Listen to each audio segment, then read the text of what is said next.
Hello and welcome to The Pulse. Ever wondered where our tax dollars go? Well, the biggest amount goes to infrastructure projects described by some as white elephants. Next up is education, social welfare and health. The infrastructure allocation in this year's budget is $100 billion. However, the Hong Kong-Zhuhai-Macau bridge alone will cost even more by the time it's finished. Critics have called it the bridge to nowhere, and not longer after it's completed, it will face competition from a new 24-kilometre bridge over the Pearl River Delta linking Zhongshan and Shenzhen. As these projects always do, the bridge from Hong Kong has gone over budget. But apart from the cash, there have also been tragic human costs. More on that in part 2. First though, fears of global military conflicts have risen since Donald Trump took over as US president. So far, when not conducting foreign diplomacy by Twitter, he's sent 59 missiles to Syria, dropped the mother of all bombs on Afghanistan, and taken a tough line on North Korea and its provocative missile tests. The North Korean government has said it will test missiles every week if it wants and threatened all-out war if it needs to retaliate. These statements have worried its only major ally, China. On April 9th, news media in the United States published reports citing government officials that the USS Carl Vinson strike group was heading for waters close to North Korea. US President Donald Trump claimed he was sending an Amanda. 8 days later, the strike group was reported to be still near Indonesia, thousands of miles away from Korean Peninsula. It is now, however, said to be on its way. Tension on the Korean Peninsula continues to escalate due to the country's ongoing missile and nuclear tests. In recent months, the US has also conducted missile defense drills with the South Korean and Japanese navies, sent its newest F-35 stealth fighters to train in South Korea, and flown B-1 bombers to South Korea. Vice President Mike Pence said on his trip to Asia this week that North Korea has never kept its promises to the international community that it would abandon nuclear weapon development, and the US is losing its patience. For more than a generation, we've seen the very failure of dialogue writ large. First, we remember the agreed framework of the 1990s. Then we remembered the six-party talks. And with good faith efforts by nations around the world, again and again, North Korea met those efforts at resolution with broken promises and more provocations. That's why we've said the era of strategic patience is over. North Korea says it is resolute in defending itself by powerful force of arms. To mark the 105th birthday of the nation's founding president Kim Il-sung, North Korea put on a huge military parade last Saturday, displaying what it said were long-range ballistic missiles. Analysts have said that at least some of the armaments on display appeared to be fake, but there is a fear that North Korea may be developing nuclear missiles capable of reaching the United States. On Sunday, the Pyongyang government defined threats by conducting another missile test. It failed, exploding on launch. Vice President Pence arrived in South Korea later that same day and again warned North Korea not to test the United States' resolve. Meanwhile, the People's Republic of China has also shown signs of losing its patience with the North Korean leader, saying it is gravely concerned about North Koreans' recent activities and praising U.S. statements on the issue. Some though doubt whether Beijing has the influence on Kim Jong-un that it once had. Kim Jong-un's regime is very unpredictable. There's a danger if all countries push DPRK too harsh, then we don't really know what's going to happen. At the moment, South Korea in a way failed dealing with this situation. So we have to see what would be the South Korean strategy, because the leadership changes affect quite largely. So it really depends on what the next administration would take in terms of the strategy toward North Korea, and also the diplomatic strategy with all neighboring countries. Because at the moment, the relationship between China and South Korea is quite bad, and also with Japan as well. So that kind of like shaking the alliance between US, Japan, and South Korea, which could be a danger. With me in the studio is Jean-Pierre Cabistan, head of the Department of Government and International Studies at the Baptist University. Can I ask you, first of all, the view in Washington seems to be that China can tell the government in Pyongyang what to do and is reluctant to do so. First of all, does China have that ability? Well, China has a number of tools it can use to put pressure on North Korea. Recently, it stopped coal imports. Earlier, it did stop water supply. As you know, there are a lot of Chinese tourists going to North Korea. So if China wanted, it could take a number of sanctions and retaliation measures. But at the same time, I don't think the Communist Party of China has any influence on the leadership in North Korea. I think the North Korean leadership is very independent, is very secretive, and has been able so far to get rid of all kind of pro-China factions within its ranks and the pro-China people, even at the top of the leadership. So it's very hard actually for China to influence the decision-making processes at the top of the leadership in North Korea. Actually, that kind of one-party system organized around the family and a top leader like the Kim family, now third generation leader, is very strong and has the means to survive in an environment which is of isolation and adversities. The other thing, which again is a big suspicion in Washington, is that the military capability that North Korea has is solely dependent on supplies from China. I mean, what's your understanding of that? Yes, as far as missile capabilities are concerned, I think China from day one has helped North Korea a great deal. The nuclear program is more indigenous. I think China had some role in the past, indirect role in letting the Pakistani helping the North Korean via China, actually, in transiting their supplies and their expertise via China.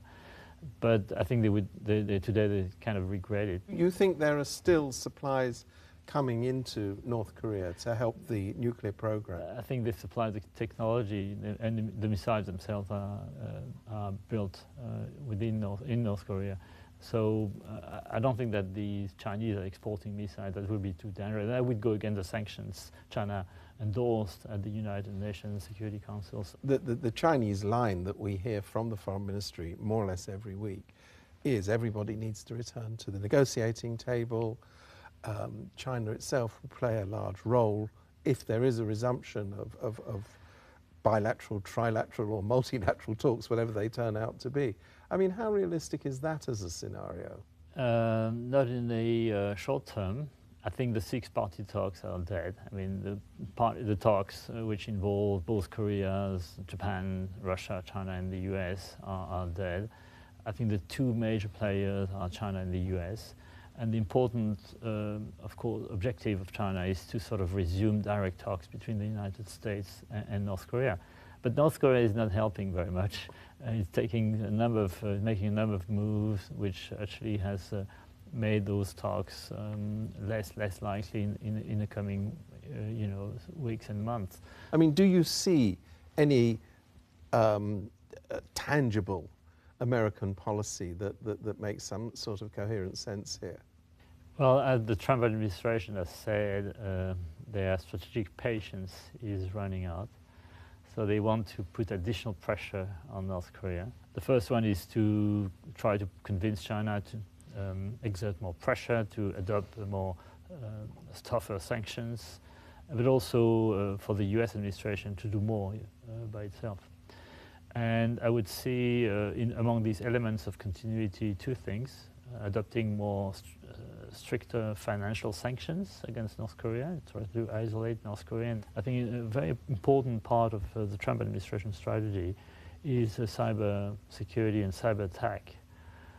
cyber attacks against North Korean missile and nuclear programs. And we don't know much about those attacks. But there are suggestions that they account for the failure of exactly. the missile launches. In any event, the failure rate of those missile launches, is much higher than average. Now, we don't know much about those actions because they are, by definition, very secretive.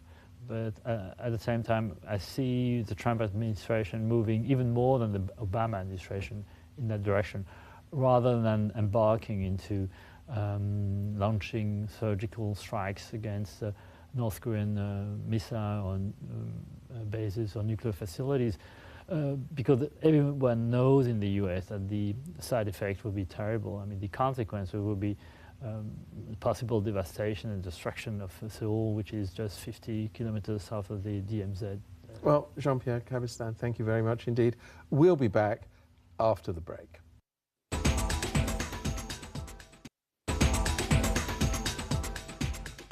Welcome back. It's more than likely that the Hong Kong-Macau-Zhuhai bridge isn't going to be ready for commissioning by the end of the year. That's already later than the previous completion target. The government insists it will be ready, although there's still some other elements to complete.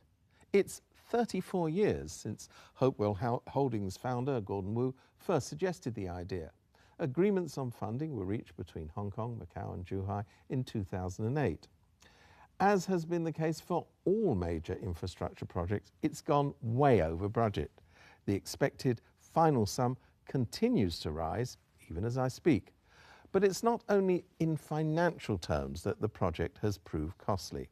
We have no idea of the project's safety record on the mainland, but in Hong Kong, there's been a considerable human cost in terms of both injuries and death.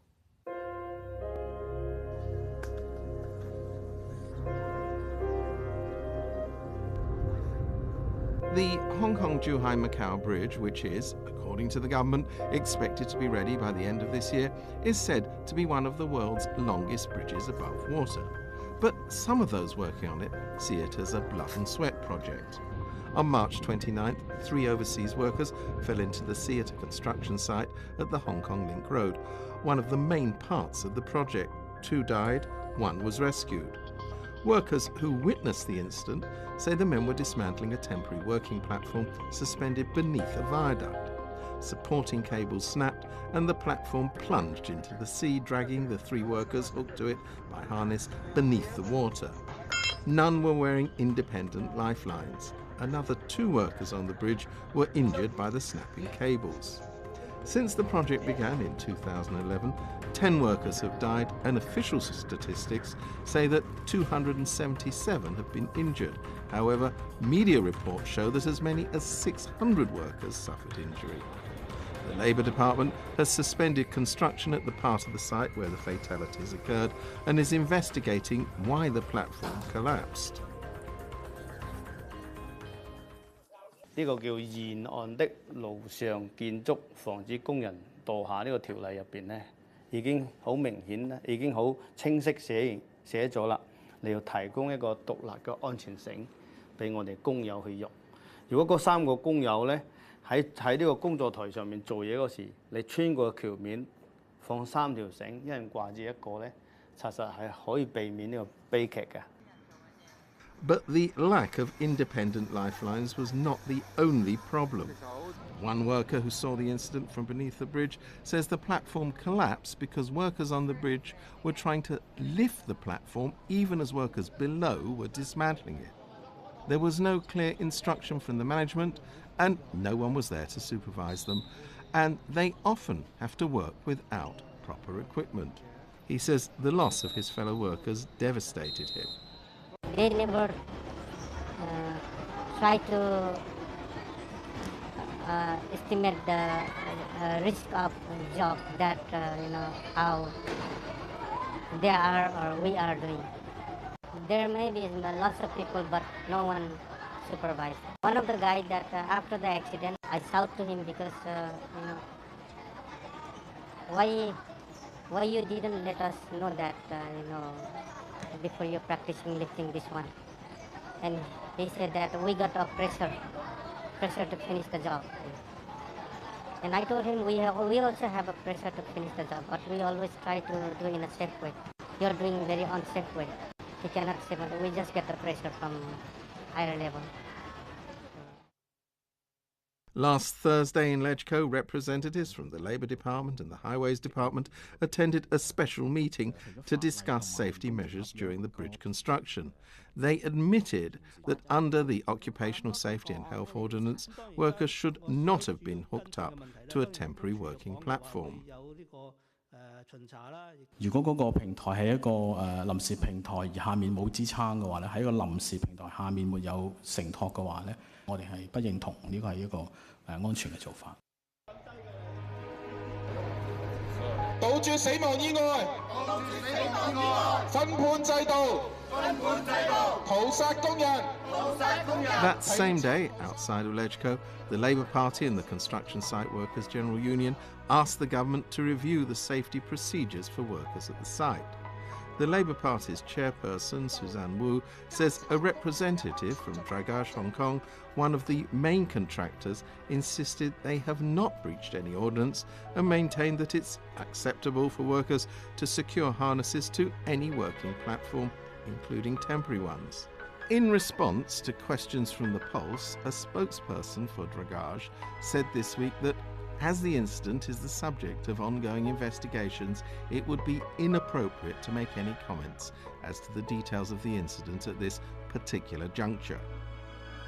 咁我就覺得好奇怪，承辦商將呢個理解為佢哋一向都可以咁樣做。咁多年以嚟，路政署、勞工處居然唔知道佢哋係將個安全帶係扣喺平台就算嘅。咁呢一個明顯就係風險評估有問題啦。點樣去將個平台視之為一個固定嘅結構啦？所謂嘅風險評估或者係安全監督，其實全部咧都係由承辦商去請人去做。我覺得呢個最大嘅問題係冇一個可靠獨立嘅風險評估同安全監督制度。我哋認為工人嘅參與喺成件事裏邊係非常之重要。雖然負責做嗰個總承建商。但係分判商喺嗰個行頭嚟講，或者個工種嚟講咧，佢哋最熟悉嘅工序啊嘛，咁佢應該有參與俾意見嘅。咁佢睇到嗰樣嘢唔 work，佢要出聲噶嘛。管理層有好大責任咯。我睇到有啲片，我都覺得根本唔應該出現嘅，唔應該開工啊！點解要開工咧？ The Labour Department says that in 2016 there were a total of 2,775 industrial accidents in the construction industry. 10 were fatalities. This year, the death toll for the first 4 months has already reached 11, including the 2 workers who died last month on the bridge project. Carson Chan, the Commissioner for Labour, says the statistics have sounded the alarm bell, and authorities will continue to promote safety awareness to all stakeholders in the industry. But members of the workers' unions and associations have been questioning how effective the campaign is. 處長話俾我聽，阿喬，我一去地盤啲工友好乖嘅，個個喺度飲緊茶，唔使做嘢嘅咩？係就明啦，唔做嘢就冇嘢睇，冇嘢 check 到你嘛。政府即係嗰個監管啦即係其實係好唔足夠嘅咁所以變咗我哋一路提咧，其實可唔可以即係開放多啲舉報嘅途徑同埋方法啦？如果啲即係工友即係睇到一啲唔安全嘅情況，佢影咗相，然之後跟住WhatsApp 俾勞工處又或者 WhatsApp 俾地政處咁路政處，咁佢哋收到嘅陣時候，佢哋咪可以即時即係採取行動咯。For the past 40 years, Chan Kam Hong has been at the forefront in safeguarding the rights of industrial accident victims and their families. Chan says the government urgently needs to increase penalties for infringing safety laws. Under the Occupational Safety and Health Ordinance and the Factories and Industrial Undertakings Ordinance, anyone who fails to comply with the law faces up to 1 year imprisonment and a maximum fine of $500,000. Despite the number of fatalities and injuries during the 6-year construction of the bridge, so far no contractor has been punished to that degree. 由嗰個法例訂立到現在，從來冇人係被判監禁，甚至乎緩刑都冇嘅。咁你諗下，即係一個死亡嘅個案，罰個僱主幾萬蚊根本上就完全起唔到任何嘅阻嚇作用。我覺得就話應該大家都要一齊去譴責呢個政府，譴責呢啲承建商，譴責呢啲咁樣嘅唔安全嘅施工行為。如果唔係嘅話咧，根本上我哋係冇辦法去改善嘅。On Thursday night, just 3 days before the French presidential election, an armed man shot dead one policeman and wounded 2 others on the Champs-Élysées. The attacker, who was known to the French security service for his radical Islamist activities, was also gunned down. 2 men were also arrested 2 days previously in Marseille. They were allegedly planning an attack in the run-up to the election. And on that somber note, we'll have to leave you. Goodbye.